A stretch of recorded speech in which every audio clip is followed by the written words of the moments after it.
നമസ്കാരം. എതിർ പാർട്ടിയിലെ നേതാക്കന്മാരുടെ കൂട്ടത്തിൽ കൊള്ളാവുന്ന ചെറുപ്പക്കാർ ഉയർന്നു വരുന്നുണ്ട്. ആളുകൾക്ക് അവരുടെ വലിയ മതിപ്പാണ്. ആ മതിപ്പ് പൊളിക്കുകയാണ് നമ്മൾ ചെയ്യേണ്ടത്. ഏതെങ്കിലും രീതിയിൽ വല്ല പെണ്ണ് കേസിലോ ഗർഭക്കേസിലോ അവരെ പെടുത്തി നാറ്റുകയാണ് വേണ്ടത്. ജനങ്ങൾ അവരെ കാർക്കിച്ച് തുപ്പുന്ന പരിതസ്ഥിതിയിൽ എത്തിച്ചാൽ നമ്മൾ ജയിച്ചു. സന്ദേശ സിനിമയിലെ ശങ്കരാടി കുമാരപിള്ള സാറിൻ്റെ പ്രശസ്തമായ പാർട്ടി ക്ലാസ് ഓർമ്മയില്ലേ? രാഹുൽ മാങ്കുടത്തിൽ യൂത്ത് കോൺഗ്രസിലെ തിളങ്ങുന്ന താരമായപ്പോൾ എതിരാളികളുടെ വിമർശനങ്ങളുടെ നാവടപ്പിക്കാൻ ഈ കഥ പലരും പ്രയോഗിച്ചിരുന്നു. എന്നാൽ രാഹുലിൻ്റെ കാര്യത്തിൽ ഗർഭകേസ് തലയ്ക്ക് മുകളിൽ വാളായി മാറുകയായിരുന്നു. ന്യൂസ് ഇൻ ഡെപ്ത് ഇന്ന് ചർച്ച ചെയ്യുന്നു രാഹുൽ മാങ്കുടത്തിലെ വൻ വീഴ്ചയ്ക്ക് പിന്നിലെ കഥ. യുവതിയെ ബലാത്സംഗം ചെയ്യുകയും ഭീഷണിപ്പെടുത്തി ഗർഭഛിദ്രം നടത്തുകയും ചെയ്തെന്ന കേസിൽ രാഹുൽ മാങ്കുടത്തിലിന് മുൻകൂർ ജാമ്യം നിഷേധിച്ചിരിക്കുകയാണ്. പ്രിൻസിപ്പൽ സെഷൻസ് കോടതി വിധിക്കെതിരെ രാഹുൽ ഹൈക്കോടതിയെ സമീപിക്കുമെങ്കിലും പാർട്ടി പുറത്താക്കിയതോടെ നേതാവിൽ അവിശ്വാസം പ്രകടിപ്പിച്ചിരിക്കുകയാണ്. ഇത് രാഹുലിൻ്റെ രാഷ്ട്രീയ ഭാവിക്ക് തന്നെ വലിയ തിരിച്ചടിയാണ്. ഒന്ന് തൊടുക്കുമ്പോൾ 10, കൊള്ളുമ്പോൾ 1000 എന്ന രീതിയിൽ സംസാരിക്കാൻ കഴിയുന്ന ഫയർ ബ്രാൻഡ് മുഖമായ രാഹുൽ മാങ്കുടത്തിൽ യൂത്ത് കോൺഗ്രസ് അധ്യക്ഷ സ്ഥാനം രാജിവെച്ചപ്പോൾ അദ്ദേഹത്തിന് വ്യക്തിപരമായി മാത്രമല്ല, അത് പ്രസ്ഥാനത്തിന് കൂടി വലിയ ക്ഷീണമാണ് വരുത്തിവെച്ചത്. എതിരാളികളുടെ വിശേഷിച്ച് CPMന്റെ കണ്ണിലെ കരടായ രാഹുൽ ചാനൽ ചർച്ചകളിലെ തീപ്പൊരിയായി മാത്രമല്ല, സമരതീക്ഷ്ണമായ ഭൂതകാലവും ജയിൽവാസവും ഒക്കെയായി വാർത്തകളിൽ ഇടം പിടിച്ച നേതാവാണ്. ആദ്യം യുവനടിയുടെ ആരോപണത്തിൻ്റെയും മറ്റും വെളിപ്പെടുത്തലുകളുടെയും പേരിൽ യൂത്ത് കോൺഗ്രസ് തലപ്പത്ത് നിന്ന് ഒഴിഞ്ഞു. ഇപ്പോൾ ലൈംഗിക പീഡന കേസിൽ മുൻകൂർ ജാമ്യം നിഷേധിക്കുകയും പാർട്ടി പുറത്താക്കുകയും കൂടി ചെയ്തതോടെ MLA സ്ഥാനം കൂടി ഒഴിയാൻ മുറവിളികൾ ശക്തമായി. കോൺഗ്രസിന്റെ സെക്രട്ടേറിയറ്റ് മാർച്ചിനിടെയുണ്ടായ ആക്രമണവുമായി ബന്ധപ്പെട്ടാണ് രാഹുലിനെ കഴിഞ്ഞ വർഷം ജനുവരിയിൽ അർദ്ധരാത്രി വീട് വളഞ്ഞ അമ്മയുടെ മുന്നിലിട്ട് അറസ്റ്റ് ചെയ്യുന്നതും ജാമ്യം കിട്ടാത്ത വകുപ്പുകൾ ചുമത്തി ജയിലിലാക്കുന്നതും. രാഹുൽ എന്ന നാക്കിൽ തീപന്തം നിറച്ച ഉരുളക്കുപ്പേരി പോലെ മറുപടി പറഞ്ഞ് ചർച്ചകളിൽ CPM നേതാക്കളെ ഇളഭ്യരാക്കുന്ന യുവനേതാവ് അക്ഷോഭിനായി ജയിലിൽ പോയി അവിടുത്തെ ലൈബ്രറിയിലും മറ്റും വായനയുമായി കൂടി പേരെടുത്തു. 9 ദിവസത്തെ ജയിൽവാസത്തിന് ശേഷം പുറത്തിറങ്ങിയ രാഹുലിനെ പുഷ്പവൃഷ്ടിയും വെടിക്കെട്ടുമായിട്ടാണ് ജയിലിന് മുന്നിൽ പ്രവർത്തകർ വരവേറ്റത്. ജയിൽ മോചിതനായതിന് പിന്നാലെ മുഖ്യമന്ത്രി പിണറായി വിജയനെതിരെ രൂക്ഷ വിമർശനവും രാഹുൽ നടത്തിയിരുന്നു. കിരീടം താഴെ വെക്കണമെന്നും ജനങ്ങൾ പിന്നാലെയുണ്ടെന്നും കേരളത്തിന്റെ രാജാവ് ഓർക്കണമെന്നും പിണറായി വിജയന്റെ പേരെടുത്ത് രാഹുൽ മാങ്കുടത്തിൽ പറഞ്ഞു. കേരളം ഏറ്റവും ശ്രദ്ധിക്കുന്ന യുവനേതാവായി രാഹുൽ മാറിയ സാഹചര്യത്തിലാണ് ആരോപണങ്ങൾ അദ്ദേഹത്തെ പിടികൂടുന്നത്. മൂക്കാതെ പഴുത്ത നേതാവ് എന്ന രീതിയിൽ വ്യക്തിഹത്യ ചെയ്യാൻ CPM ഒരു മടിയും കാണിക്കാതിരുന്നത് രാഹുൽ ഉയർത്തിയ ഭീഷണി മുന്നിൽ കണ്ടാണ്. ഗ്രാസ് റൂട്ടിൽ വർക്ക് ചെയ്ത് പടിപടിയായി ഉയർന്ന് രാഹുലിന്റെ രാഷ്ട്രീയ ജീവിതത്തെ തകർക്കുന്ന രീതിയിലായിരുന്നു യുവതികളുടെ ആരോപണം. 1989 നവംബർ 12 പത്തനംതിട്ടയിലെ അടൂരിലാണ് രാഹുൽ മാങ്കുടത്തിലിന്റെ ജനനം. 6-ാം വയസ്സിൽ പിതാവിനെ നഷ്ടപ്പെട്ട രാഹുലിനെ വളർത്തിയത് കേന്ദ്ര സർക്കാർ ഉദ്യോഗസ്ഥയായ അമ്മ ബീനയാണ്. അച്ഛനും ഉദ്യോഗസ്ഥനായിരുന്നെങ്കിലും കതറിട്ട് നടക്കുന്ന നാട്ടിൽ കോൺഗ്രസ് പ്രസ്ഥാനത്തിനായി പ്രവർത്തിച്ച വ്യക്തിയായിരുന്നു. മാങ്കുടത്തിൽ എന്നത് ശരിക്കും അദ്ദേഹത്തിന്റെ വീട്ടുപേരാണ്. എന്നാൽ എതിരാളികൾ പലപ്പോഴും അത് വ്യാജ പേരാണെന്ന് പറഞ്ഞ് ട്രോളാനും ഉപയോഗിച്ചിരുന്നു.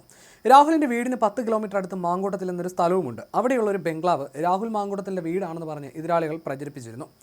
വളരെ ചെറുപ്പത്തിൽ തന്നെ KSU പ്രവർത്തകനായി അവിടെ നിന്ന് പടിപടിയായി കയറിയാണ് രാഹുൽ MLA സ്ഥാനം വരെ എത്തിയത്. KSU യൂണിറ്റ് പ്രസിഡന്റ്, ജില്ലാ സെക്രട്ടറി, ജില്ലാ പ്രസിഡന്റ്, സംസ്ഥാന ജനറൽ സെക്രട്ടറി, NSUI ദേശീയ സെക്രട്ടറി, യൂത്ത് കോൺഗ്രസ് സംസ്ഥാന ജനറൽ സെക്രട്ടറി തുടങ്ങിയ പദവികളിലൂടെ ഘട്ടം ഘട്ടമായി കടന്നാണ് അധ്യക്ഷ സ്ഥാനത്ത് വരെ എത്തിയത്. KSU തോൽക്കുന്ന സമയത്താണ് രാഹുൽ സർവകലാശാലയിലേക്ക് തെരഞ്ഞെടുക്കപ്പെടുന്നത്. യൂത്ത് കോൺഗ്രസ് മണ്ഡലം പ്രസിഡന്റായിട്ടായിരുന്നു നാട്ടിൽ പ്രവർത്തനം തുടങ്ങിയത്. ഡൽഹി സെന്റ് സ്റ്റീഫൻസിൽ നിന്ന് ഹിസ്റ്ററിയിൽ ബിരുദാനന്തര ബിരുദം നേടി. പിന്നീട് KPCC അംഗവും 2023 യൂത്ത് കോൺഗ്രസിന്റെ സംസ്ഥാന പ്രസിഡന്റുമായി. രാഹുൽ മാങ്കുടത്തിൽ എന്ന യുവനേതാവിന് കേരളം മുഴുവൻ ഫാൻസിനെ ഉണ്ടാക്കി തീർത്തത് ചാനൽ ചർച്ചകളാണ്. കടിച്ചുകീർന്ന സ്വഭാവത്തിൽ പ്രതികരിക്കുന്ന CPM നേതാക്കളെ നിറപുഞ്ചിരിയോടെ നേരിട്ട് കുറിക്കൊള്ളുന്ന അടി മർമ്മത്തിൽ കൊടുക്കുന്ന യുവാവിനെ വളരെ പെട്ടെന്ന് തന്നെ കോൺഗ്രസ് പ്രവർത്തകർ ഏറ്റെടുത്തു. കഴിഞ്ഞ നിയമസഭാ തെരഞ്ഞെടുപ്പ് കാലത്ത് കോൺഗ്രസിന്റെ പ്രമുഖരായ ഡിബേറ്റർമാർ സ്ഥാനാർത്ഥികളായി തിരക്കിലായപ്പോൾ പാർട്ടിയുടെ മുഖമായി ചാനലുകളിൽ നിറഞ്ഞത് ഈ യുവാവായിരുന്നു. തഗ്ഗു മറുപടികളും ട്രോളുകളുമായി അയാൾ പൊളിച്ചടുക്കി. അക്കാലത്ത് സാക്ഷാൽ ഉമ്മൻചാണ്ടി രാഹുലിന്റെ ഒരു ചാനൽ ചർച്ച നിന്ന് കാണുന്ന ചിത്രവും സോഷ്യൽ മീഡിയയിൽ പ്രചരിച്ചിരുന്നു.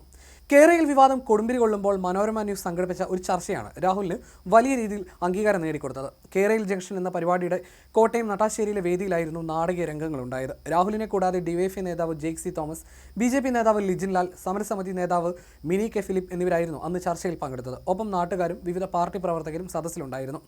കേരളിനെ അനുകൂലിച്ച് പോണ്ടിച്ചേരി സർവകലാശാലയിലെ ഒരു SFI വിദ്യാർത്ഥിനി പറഞ്ഞതിനെ രാഹുൽ പൊളിച്ചടുക്കിയതോടെയാണ് അന്ന് ബഹളമുണ്ടായത്. പഠനത്തിന്റെ ഭാഗമായി എറണാകുളത്ത് നിന്ന് കോട്ടയം വരെയും തിരിച്ച് ദിവസവും 5 മണിക്കൂർ യാത്ര ചെയ്യുന്നുണ്ടെന്നും എറണാകുളത്ത് വീട് വാടകയ്ക്കെടുക്കാൻ പണമില്ലെന്നുമായിരുന്നു വിദ്യാർത്ഥിനിയുടെ വാദം. സിൽവർ ലൈൻ വന്നാൽ ദിവസവും പോയി വരാമെന്നും അവർ പറഞ്ഞു. എന്നാൽ ഇതിന് കണക്കുകൾ നിരത്തി രാഹുൽ മറുപടി പറഞ്ഞു. സംഭവം വൈറലായതോടെയാണ് സോഷ്യൽ മീഡിയ സെലിബ്രിറ്റിയായും രാഹുൽ വളരുന്നത്. ചാണ്ടിയുമ്മൻ MLAയ്ക്ക് RSS ബന്ധമുണ്ടെന്ന് വരുത്തി തീർക്കാൻ ശ്രമിച്ച CPM സംസ്ഥാന കമ്മിറ്റി അംഗം K. അനിൽകുമാറിനെ രാഹുൽ വെല്ലുവിളിച്ചതും സൈബർ ലോകത്ത് വലിയ ചർച്ചയായിരുന്നു. തിരുവനന്തപുരത്ത് BJP വനിതാ കൗൺസിലറുടെ ചിത്രത്തിനൊപ്പമുള്ള ചാണ്ടിയുമ്മന്റെ ചിത്രം പ്രചരിപ്പിച്ചുകൊണ്ടായിരുന്നു K. അനിൽകുമാർ അപവാദ പ്രചാരണം തുടങ്ങിയത്. എന്നാൽ ഇത് ക്രോപ്ഡ് ഫോട്ടോയാണെന്നും ശുദ്ധ അസംബന്ധമാണെന്നും രാഹുൽ ചൂണ്ടിക്കാട്ടി. ഇതുപോലെ CPM നേതാക്കൾ കുത്തിപ്പൊക്കിക്കൊണ്ടുവന്ന എത്രയോ വ്യാജ വാർത്തകൾ പൊളിച്ചടുക്കിയ രാഹുലാണ് ഇപ്പോൾ പീഡന കേസിൽ കൂടിയത്. വാർത്താ ചാനലുകളിൽ മുങ്ങിപ്പോകുന്ന പല കാര്യങ്ങളും സോഷ്യൽ മീഡിയയിൽ എടുത്തിട്ടും രാഹുൽ CPM നേതാക്കളെ വിയർപ്പിച്ചിരുന്നു. CPM 23ാം പാർട്ടി കോൺഗ്രസിന്റെ ഉദ്ഘാടന വേളയിൽ സാമ്രാജ്യത്വം നീണാൽ വാഴട്ടെ എന്ന് AN ഷംസീർ മുദ്രാവാക്യം വിളിച്ചതിനെ രാഹുൽ കണക്കിന് പരിഹസിച്ചിരുന്നു. ഇങ്ങനെ ഒരു അന്തവും കുന്തവും ഇല്ലാതെ കൊണ്ട് തന്നെയാണ് അവരെ അന്തം കമ്പികളെന്ന് വിളിക്കുന്നതെന്നും രാഹുൽ അന്ന് ഫേസ്ബുക്കിൽ കുറിച്ചിരുന്നു. പരീക്ഷാ വിവാദത്തിലും രാഹുലിന്റെ പോസ്റ്റുകൾ ഓൺലൈൻ മാധ്യമങ്ങൾ ഉൾപ്പെടെ ഏറ്റുപിടിച്ചു. മുഖ്യമന്ത്രിക്കെതിരെ രാഹുൽ നിരന്തരം ആഞ്ഞടിച്ചു. വിരട്ടലൊന്നും വേണ്ട, ഇത് വേറെ ജെൻസാണ്, ഡയലോഗ് കൊള്ളാം, പിന്നെന്തിനാണ് ഈച്ചവരെ പരിശോധിച്ച് കടത്തിവിടുന്ന തരത്തിൽ പോലീസ് സുരക്ഷ വർദ്ധിപ്പിച്ചത്, ഇങ്ങനെ പേടിക്കാതെ CMA തുടങ്ങിയ അദ്ദേഹത്തിന്റെ വിമർശനങ്ങളൊക്കെ വളരെയധികം ശ്രദ്ധ നേടിയിരുന്നു. ഇതിനൊക്കെ പകരമായി നിരന്തരമായി പണി രാഹുലിന് കിട്ടി. മുഹമ്മദ് റിയാസിനെയും മുഖ്യമന്ത്രിയും വിമർശിച്ചപ്പോഴാണ് രാഹുലിന് നേരെ ഏറ്റവും കൂടുതൽ സൈബർ ആക്രമണം ഉണ്ടായത്. 28 ലക്ഷത്തിന്റെ കാർ വാങ്ങിയെന്നും കൂറ്റൻ ബംഗ്ലാവ് വാങ്ങിയെന്നുമൊക്കെ ഒരു സമയത്ത് പ്രചാരണം വന്നിരുന്നു. രാഹുലിന്റെ വീടെന്ന് പ്രചരിക്കുന്നത് അദ്ദേഹത്തിൻ്റെതായിരുന്നില്ല. തന്റെ കാർ 28 ലക്ഷത്തിൻ്റെതല്ല, വെറും 14 ലക്ഷത്തിൻ്റെതാണെന്നും അതിനുള്ള വരുമാനം തനിക്കുണ്ടെന്നുമായിരുന്നു രാഹുലിന്റെ മറുപടി. താൻ പാർട്ട്ണറായിട്ടുള്ള 3 ബിസിനസ് സംരംഭങ്ങളുണ്ട്.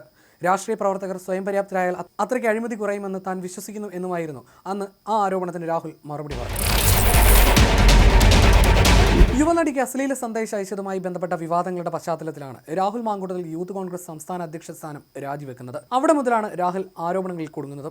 ധാർമ്മികമായ കാരണങ്ങളാലാണെന്ന് രാജിയെന്നും പാർട്ടി പ്രവർത്തകർ സർക്കാരിനെതിരെ ശക്തമായ നിലപാടുകൾ എടുക്കുന്ന സമയത്ത് വ്യക്തിപരമായ വിഷയങ്ങളിൽ പാർട്ടിയെ പ്രതിരോധത്തിലാക്കുന്ന സാഹചര്യം ഉണ്ടാകരുതെന്ന് തീരുമാനിച്ചതിനാലാണെന്നും ഇങ്ങനൊരു തീരുമാനമെടുത്തതെന്നുമായിരുന്നു രാഹുലിൻ്റെ അന്നത്തെ വാദം. യുവനടി റിനി ആൻ ജോർജ് ആയിരുന്നു രാഹുൽ മാങ്കൂട്ടത്തിൽ തനിക്ക് അശ്ലീല സന്ദേശങ്ങൾ അയച്ചെന്നും പഞ്ചനക്ഷത്ര ഹോട്ടലിലേക്ക് ക്ഷണിച്ചെന്നും വെളിപ്പെടുത്തിയത്. ആദ്യഘട്ടത്തിൽ വ്യക്തിയുടെ പേര് പറയാതെയായിരുന്നു ആരോപണമെങ്കിലും പിന്നീട് പാർട്ടിക്കുള്ളിലെ ഗ്രൂപ്പ് ചർച്ചകളിൽ രാഹുൽ മാങ്കൂട്ടത്തിൻ്റെ പേര് ഉയർന്നു വന്നു. ഒരു പ്രവാസി എഴുത്തുകാരി ഇതേ ആരോപണമായി രംഗത്തെത്തിയതോടെ രാഹുൽ മാങ്കൂട്ടത്തിൽ സ്ഥാനം ഒഴിയണമെന്ന ആവശ്യം ശക്തമായി. പിന്നീട് ഗത്യന്തരമില്ലാതെ രാഹുൽ രാജി പ്രഖ്യാപിക്കുകയായിരുന്നു. സമൂഹ മാധ്യമങ്ങളിൽ തനിക്കെതിരെ ഉയർന്ന ആരോപണങ്ങൾക്ക് ഹൂ കെയർസ് എന്നായിരുന്നു രാഹുലിന്റെ മറുപടി. ആർക്കെതിരെയും പറയാൻ പറ്റുന്ന കാര്യങ്ങളാണ് ഉയരുന്നത്. പല സ്ത്രീകളുടെയും പേരുകൾ പറയുന്നു. നിയമവിരുദ്ധമായി എന്തെങ്കിലും കാര്യങ്ങളെക്കുറിച്ച് പറയുന്നവർക്ക് അറിവുണ്ടോ എന്നും രാഹുൽ ചോദിച്ചിരുന്നു. നിയമപരമായി നീങ്ങാൻ രാഹുൽ അന്ന് വെല്ലുവിളിക്കുകയും ചെയ്തു. എന്നാൽ ആരോപണങ്ങൾ മാറി വെളിപ്പെടുത്തലിലേക്ക് എത്തിയതോടെ രാഹുലിനെ സംരക്ഷിച്ചിരുന്നവർ കൈവിട്ടു. അശ്ലീല സന്ദേശം അയച്ച് നിരന്തരം ശല്യം ചെയ്തുവെന്നും സ്റ്റാർ ഹോട്ടലിലേക്ക് ക്ഷണിച്ചുവെന്നുമായിരുന്നു നടിയുടെ ആരോപണം. അയാളുടെ പാർട്ടിയിലെ നേതാക്കളുമായി അടുത്ത ബന്ധമുണ്ടെന്നും അതുകൊണ്ടാണ് പേര് വെളിപ്പെടുത്താത്തതെന്നും നടി പറഞ്ഞിരുന്നു. ആ പ്രസ്ഥാനത്തിലെ മുതിർന്ന നേതാക്കളുടെ കുടുംബത്തിലെ സ്ത്രീകൾക്കും ഇയാൾ ശല്യമാണെന്നും റിനി വെളിപ്പെടുത്തി. എന്നാൽ ആരോപണങ്ങൾ മാറി വെളിപ്പെടുത്തലിലേക്ക് എത്തിയതോടെ രാഹുലിന് ഒരു രക്ഷയുമില്ലാതെയായി. ഇതോടെ സംരക്ഷിച്ചിരുന്നവർ അദ്ദേഹത്തെ പൂർണ്ണമായും കൈവിടുകയായിരുന്നു. രാഹുൽ മാങ്കൂട്ടത്തിനെതിരായ ലൈംഗിക ചൂഷണ പരാതികൾ കത്തിപ്പടരുമ്പോൾ സോഷ്യൽ മീഡിയയിൽ ട്രോളുകളുടെ പെരുമഴയുമായിരുന്നു. ഹൂ കെയർസ് എന്ന രാഹുലിന്റെ വിവാദ ഡയലോഗ് ട്രോളന്മാർ ഏറ്റെടുത്തതോടെ രാഹുൽ കുറേ നാൾ എയറിലായി. ട്രോളുകളുടെ പ്രളയത്തിൽ ഏറ്റവും കൂടുതൽ ട്രെൻഡിംഗ് ആയത് കോഴിയുടെ രൂപത്തിലുള്ള ഹൂ കെയർസ് മീമായിരുന്നു. രാഹുലിന്റെ മുൻ നിലപാടുകളും പ്രസംഗങ്ങളുമെല്ലാം സിനിമയിലെ പൂവാലൻ കഥാപാത്രങ്ങളുമായി കൂട്ടിച്ചേർത്തുള്ള തമാശകളാണ് പ്രചരിച്ചത്. സിനിമകളിലെ പ്രശസ്തമായ പൂവാലൻ കഥാപാത്രങ്ങൾക്ക് രാഹുലിന്റെ മുഖം നൽകിക്കൊണ്ടുള്ള മീമുകളായിരുന്നു പ്രചരിച്ചത്. പാർട്ടി പതിയെ കൈവിടുകയായിരുന്നുവെങ്കിലും തദ്ദേശ തെരഞ്ഞെടുപ്പ് വന്നതോടെ രാഹുൽ പാലക്കാട് മണ്ഡലത്തിൽ സജീവമാകുകയും വിവിധ പരിപാടികളിൽ പങ്കെടുക്കുകയും ചെയ്തിരുന്നു. രാഹുലിനെ നിലം തൊടിയിക്കില്ലെന്ന് പറഞ്ഞ BJPയും CPMും വലിയ പ്രതിഷേധങ്ങൾക്ക് മുതിർന്നതുമില്ല. എന്നാൽ വ്യക്തിപരമായ പ്രശ്നങ്ങൾ ഒരു ഇടവേളയ്ക്ക് ശേഷം രാഹുലിനെ വീണ്ടും വേട്ടയാടാൻ തുടങ്ങി. ബലാത്സംഗ പരാതി എന്ന ആരോപണം ഉയർന്നപ്പോൾ ഷാഫിയുടെ സൈബർ ടീം അതിനെ സമർത്ഥമായി നേരിട്ടു.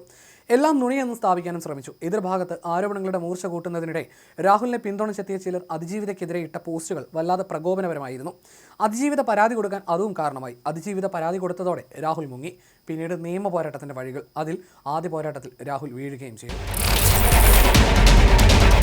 യുവതിയെ ബലാത്സംഗം ചെയ്യുകയും ഭീഷണിപ്പെടുത്തി ഗർഭഛിദ്രം നടത്തുകയും ചെയ്തെന്ന കേസിൽ രാഹുൽ മാങ്കൂട്ടത്തിന് മുൻകൂർ ജാമ്യം അനുവദിക്കാനാകില്ലെന്നാണ് തിരുവനന്തപുരം പ്രിൻസിപ്പൽ സെഷൻസ് കോടതി വ്യക്തമാക്കിയത്. കോടതിയുടെ ഈ തീരുമാനത്തിന് പിന്നാലെ രാഹുൽ മാങ്കൂട്ടത്തിൽ MLA കോൺഗ്രസിൽ നിന്നും പുറത്താക്കിയിരുന്നു. രാഹുലിനെതിരെ പ്രോസിക്യൂഷൻ പുതുതായി സമർപ്പിച്ച തെളിവുകളും കോടതി പരിശോധിച്ചു. ബലാത്സംഗവും ഗർഭഛിദ്രവും നടന്നുവെന്ന് സ്ഥാപിക്കുന്നതിനായി ഡോക്ടറുടെ മൊഴി സഹിതമുള്ള രേഖകളും പ്രോസിക്യൂഷൻ ഹാജരാക്കിയിരുന്നു. നിസ്സഹായയായ ഒരു സ്ത്രീയെ ഭീഷണിപ്പെടുത്തി നഗ്നദൃശ്യങ്ങൾ പകർത്തിയ ശേഷം ബലാത്സംഗം ചെയ്യുകയും ഭീഷണിപ്പെടുത്തി ഗർഭഛിദ്രം നടത്തുകയും ചെയ്തുവെന്ന ഗുരുതരമായ ആരോപണമാണ് രാഹുലിനെതിരെ ഉള്ളതെന്നും നിർബന്ധിച്ച് ഗർഭഛിദ്രം നടത്തിയതിന് തെളിവുണ്ടെന്നും പോലീസ് കോടതിയെ അറിയിച്ചു. ഉഭയസമ്മതപ്രകാരമാണ് ബന്ധമെന്ന രാഹുലിന്റെ വാദം ഖണ്ഡിക്കുന്നതിനായി വിവാഹ വാഗ്ദാനം നൽകി 23-കാരിയെ പീഡിപ്പിച്ചുവെന്ന പുതിയ കേസിന്റെ എഫ്ഐആറും പ്രോസിക്യൂഷൻ കോടതിയിൽ ഹാജരാക്കി. പരാതിക്കാരിയുടെ വീട്ടിലെത്തി രാഹുൽ ആത്മഹത്യാ ഭീഷണി മുഴക്കിയിരുന്നതായും ഗർഭഛിദ്രത്തിന് സമ്മർദ്ദം ചെലുത്തുന്നതിനായിരുന്നു ഈ ഭീഷണിയെന്നും പ്രോസിക്യൂഷൻ കോടതിയെ അറിയിച്ചു. പുതിയ കേസ് കെട്ടിച്ചമച്ചതാണെന്നും CPM BJP ഗൂഢാലോചനയാണ് പരാതിക്ക് പിന്നിലെന്നും പ്രതിഭാഗം വാദിച്ചു. യുവതിയുടെ ഇഷ്ടപ്രകാരമാണ് ഗർഭഛിദ്രം നടത്തിയതെന്ന നിലപാടാണ് രാഹുലിന്റെ അഭിഭാഷകൻ.